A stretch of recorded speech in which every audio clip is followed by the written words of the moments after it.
بسم اللہ الرحمن الرحیم۔ السلام علیکم، welcome my channel Zahra voice. میرے معزز سامعین، آج کی ویڈیو میں ہم آپ کو بتائیں گے فقیہ الامت حضرت عبداللہ بن مسعود رضی اللہ تعالیٰ عنہ کے بارے میں، جو صحابی رسول صلی اللہ علیہ وآلہ وسلم ہیں اور ایمان لانے والوں میں سے چھٹے مسلمان ہیں۔ آپ سے گزارش ہے کہ ویڈیو کو پوری ضرور دیکھیں۔ نبی آخری الزماں حضرت محمد مصطفیٰ صلی اللہ علیہ وسلم کے فیضان نظر اور صحبت سے فیض یاب ہونے والے صحابہ کرام رضی اللہ تعالیٰ عنہ میں سے ایک فرد گویا گلستان نبوی کا پھول ہے۔ انہی فیض یافتہ شمع رسالت کے پروانوں میں سے عبداللہ نام کے متعدد صحابہ کرام میں سے 4 خوش قسمت صحابہ ایسے بھی ہیں جن کی بعض انفرادی خوبیوں اور ذاتی صلاحیتوں کے سبب انہیں مقام دوام حاصل ہوا، اور محدثین و کرام و فقہاء عظام رحمۃ اللہ علیہ نے ان چاروں کو ایک ہی لقب عبادلہ سے موسوم فرمایا۔ ان عبادلہ اربعہ میں حضرت عبداللہ بن مسعود رضی اللہ تعالیٰ عنہ، حضرت عبداللہ بن عمر رضی اللہ تعالیٰ عنہ، حضرت عبداللہ ابن عباس رضی اللہ تعالیٰ عنہ اور حضرت عبداللہ ابن زبیر رضی اللہ تعالیٰ عنہ شامل ہیں۔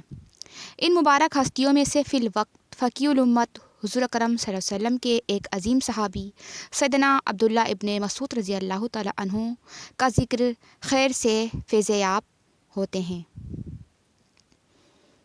سرکار دو عالم صلی اللہ علیہ وسلم منصب نبوت پر سرفراز ہونے کے کچھ ہی عرصے کے بعد اپنے رفیق اور بالغ مردوں میں سب سے پہلے ایمان لانے والے جانثار صحابی حضرت ابوبکر صدیق کے ساتھ چلے جا رہے تھے کہ ایک نوجوان بکریاں چراتا ہوا نظر آیا۔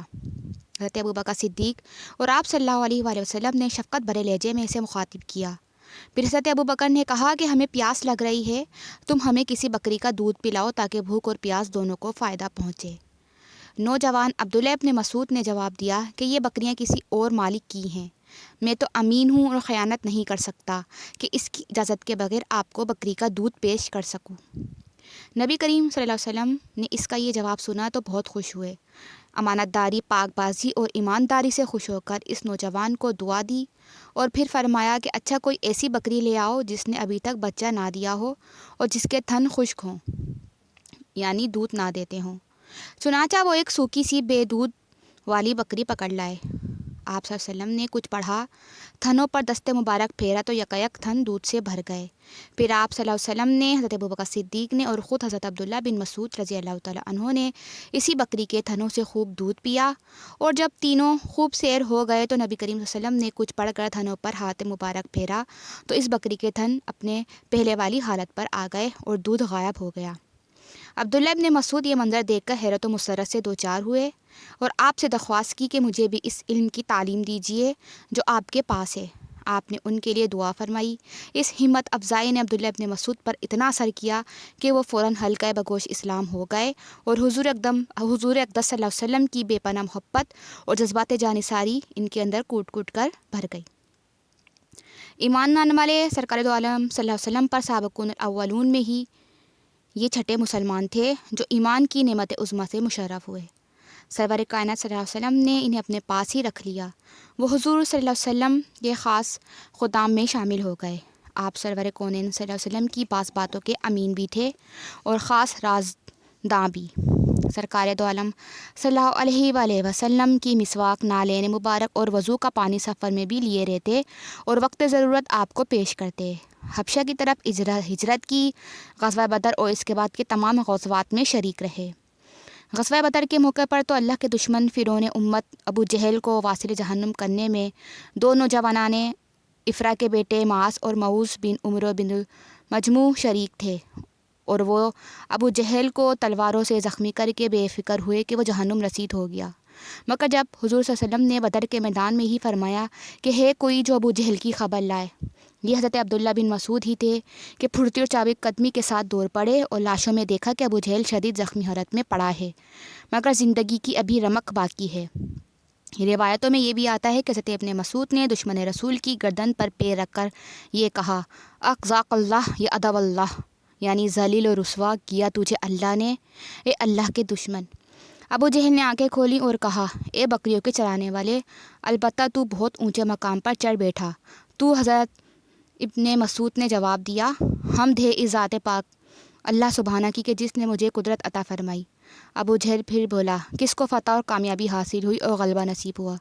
حضرت ابن مسعود چیخ اٹھے، اللہ اور اس کے رسول کو۔ پھر وہ بولا، تیرا کیا ارادہ ہے؟ حضرت ابن مسعود بولے، مجھے تیرا سر قلم کرنا ہے۔ کہنے لگا کہ اچھا لو، دیکھو یہ میری تلوار ہے، یہ میری سردار کی تلوار ہے، اس سے میرا سر کاٹنا، یہ بہت تیز ہے، تیری مراد اور ادعا کو جلد پورا کرے گی، اور دیکھو میرا سر شانوں کے پاس سے کاٹنا تاکہ دیکھنے والوں کی نظروں میں مہیب اور ہیبت ناک معلوم ہو۔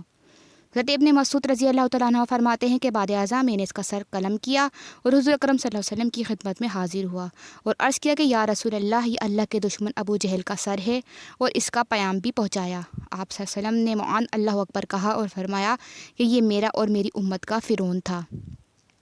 یوں تو تواضع، انکساری اور عاجزی و خاکساری تمام ہی صحابہ و صحابیات میں موجود تھی، مگر حضرت عبداللہ ابن مسعود اس صفت میں خاص مقام رکھتے تھے۔ چنانچہ حضرت ابن عباس سے منقول ہے کہ جس رات رسول مکرم صلی اللہ علیہ وسلم نے جنات کی جماعت کی طرف جانے کا قصد کیا تو ارشاد فرمایا، میرے ساتھ چلنے کے لیے وہ شخص اٹھے جس کے دل میں ذرہ برابر تکبر نہ ہو۔ آپ کے اس اعلان کے بعد حضرت عبداللہ ابن مسعود ہی تھے جو کھڑے ہو گئے اور حضور اقدس صلی اللہ علیہ وسلم انہیں اپنے ساتھ اس وادی میں لے گئے اور پھر ایک حصار شدہ جگہ میں انہیں داخل کر کے کھڑا کر دیا۔ صحابہ کرام اور تابعین کرام کے زمانے میں جب بلا کسی قید، بلا کسی نسبت اور لاحقے کے عبداللہ بولا جاتا تھا تو عبداللہ سے صرف اور صرف عبداللہ ابن مسعود ہی مراد لیے جاتے تھے۔ وہ اپنے نام کی خاصیت، صفات اور ابدیت کی خاص شان اپنے ساتھ رکھتے تھے۔ حضور اکرم صلی اللہ علیہ وسلم نے انہیں جنت کی بشارت دی اور آپ نے ارشاد فرمایا کہ جو کچھ عبد کا بیٹا میری امت کے لیے پسند کرے میں بھی اسی کو پسند کرتا ہوں، اور جس چیز کو وہ امت کے لیے ناپسند جانے میں بھی اسے برا سمجھتا ہوں۔ حضور اکرم صلی اللہ علیہ وسلم کی ابن اب سے مراد حضرت عبداللہ ابن مسعود ہی ہیں۔ یہ رتبہ بلند ملا جسے مل گیا۔ حضرت عبداللہ ابن مسعود گو قد آور نہ تھے، مگر یہ کمال تھا کہ محبوب رب العالمین حضور صلی اللہ علیہ وسلم کے ساتھ آپ کی ظاہری صورت اور حلم و وقار اور سیرت میں بہت مشابہ تھے۔ کوفہ والوں کے مطالبے پر حضرت عمر فاروق نے حضرت ابن مسعود کو ایک بہت قیمتی آدمی کا لقب دے کر بھیجا۔ مسند قضا کے مالک بنائے گئے۔ وہاں کے بیت المال کی ذمہ داری بھی حضرت ابن مسعود کو سونپی گئی اور ابتدائی دور عثمانی میں بھی آپ اس منصب پر فائز رہے۔ تفقہ، اجتہاد اور علوم کے حاصل کرنے اور پھیلانے میں آپ انتہائی دلچسپی رکھتے تھے۔ وہاں کے طالبان علم اور فقیہانہ جستجو رکھنے والوں نے آپ سے خوب استفادہ کیا۔ بڑے بڑے جلیل القدر شاگرد آپ کے حصے میں آئے۔ تقریباً 7,000 تو صرف مشائخ کرام تھے جو آپ سے بھرپور طور پر مستفید ہوئے اور علم و عمل کے پہاڑ بن گئے۔ حضرت امام اعظم ابو حنیفہ، ابراہیم تیمی اور علقمہ جیسے رجال العلم و فقیہ بھی آپ ہی کی فقیہانہ و مجتہدانہ خصوصیات سے بہرہ ہوئے۔ آخری دنوں میں مدینہ طیبہ تشریف لے آئے تھے۔ 60 سال سے کچھ زیادہ عمر کو پہنچے تو پیغام اجل آ گیا۔ حضرت عثمان غنی رضی اللہ تعالیٰ عنہ نے نماز جنازہ پڑھائی اور جنت البقیع میں آسودہ خاک ہوئے۔ سامعین، یہ تھی حضرت عبداللہ ابن مسعود کے بارے میں چند باتیں جو ہم نے آپ کو بتائیں۔ اگر اس ویڈیو سے آپ کی معلومات میں کچھ اضافہ ہوا تو پلیز اسے لائک اور شیئر کریں اور ہمارے چینل کو سبسکرائب بھی ضرور کریں۔ شکریہ۔